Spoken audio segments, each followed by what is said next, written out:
Hello and welcome back to Life's Biggest Questions. I'm Ra Mackenzie Lafergie. The Skinwalkers are mysterious malign creatures of legend popular among numerous indigenous tribes in North America, most famously the Navajo. They're believed to be high-level witches with the ability to transform into any animal after breaking a powerful taboo. But what if these evil beings actually existed and were found around the world? Let's explore. If you want more What If videos, check out our biggest What Ifs playlist on the channel. Now get ready, it's time to ask the question, what if Skinwalkers were real? As I said, Skinwalkers are said to have the ability to turn into any animal. Skinwalkers were generally depicted as a coyote, wolf, fox, or crow, but they are said to be able to take the form of any animal that suits their needs. I touched on the implications of this a bit in my video on what if the Aswang were real. Hopefully that's pronounced slightly better this time, but in this case there is a good deal to expand upon, since the animal transformations would be much more relevant in this case. It should be noted that they can do more than shapeshift. They also have a number of other supernatural powers, able to negatively affect people with a variety of magic spells using a number of techniques. Of course, if these creatures existed,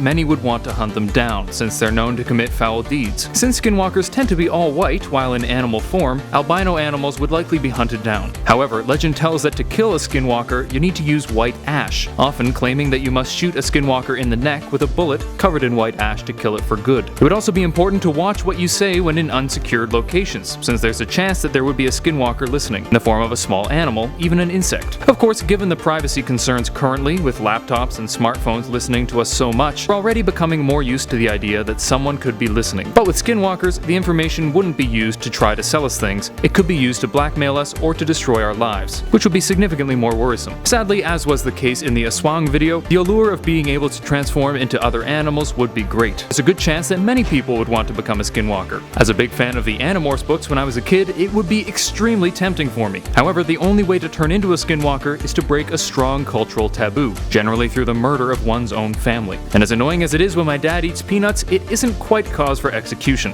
However, there are a number of people who would go through with this. Heck, sometimes people kill their family even without the reward of supernatural powers. This could have significant effects on the family, since people might be more hesitant to discipline their kids or argue with siblings. Of course, most people wouldn't worry about this, assuming it to be something that happens to other people. But some disturbed people would definitely be tempted. There's even a chance that monstrous people without other family members would have a child just so they could kill it and become a skinwalker. But let's not think about that, it's far too depressing. This would become even more of an issue in teenagers, who would likely be taken in by charismatic skinwalker leaders and convinced to kill a family member in order to join their ranks. This would definitely cause some tension and paranoia in the general population, and could result in parents being overly cautious about their children's friends. While parents are often overly protective when it comes to their children joining groups like goths or punks, it would be far more understandable if their lives were on the line. As time went on, secret skinwalker societies would spring up, likely hiding outside of civilization, creating their own stories and culture. But this brings up another factor that would be involved here.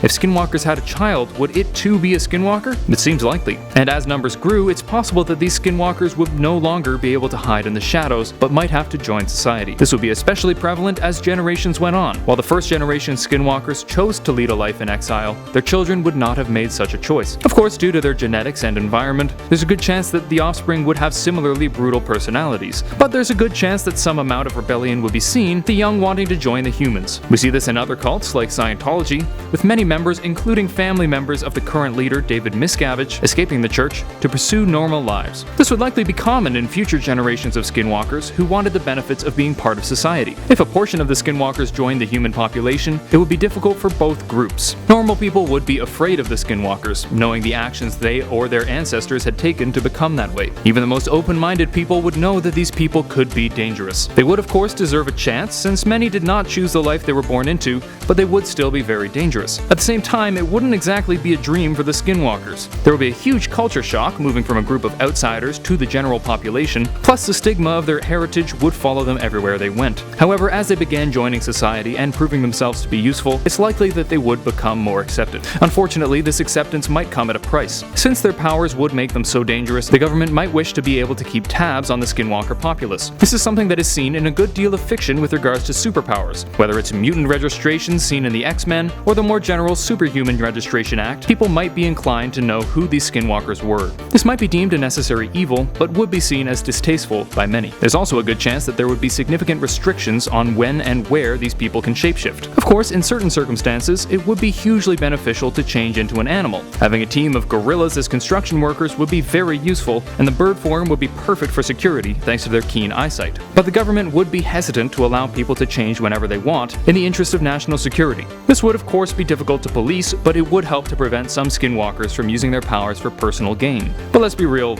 many probably still would. And now we return to our question, what if Skinwalkers were real? Well, as more and more people transitioned and began having kids, they might have to eventually rejoin society. They would probably be ostracized for some time, but could eventually become productive citizens, particularly if they put their powers to good use rather than for evil. However, their abilities would likely be monitored, with their location known and powers restricted in most cases. Thank you for watching Life's Biggest Questions. I hope this was interesting and informative, and maybe even inspired you to look into it further on your own. If you like this video, please thumbs up and subscribe to the channel down below. While you're down there, let me know if there's anything you would add to this hypothetical scenario, or suggest your own. Until next time, I'm Ron Mackenzie Lafergie with Life's Biggest Questions, wishing you the best of luck on your quest for answers.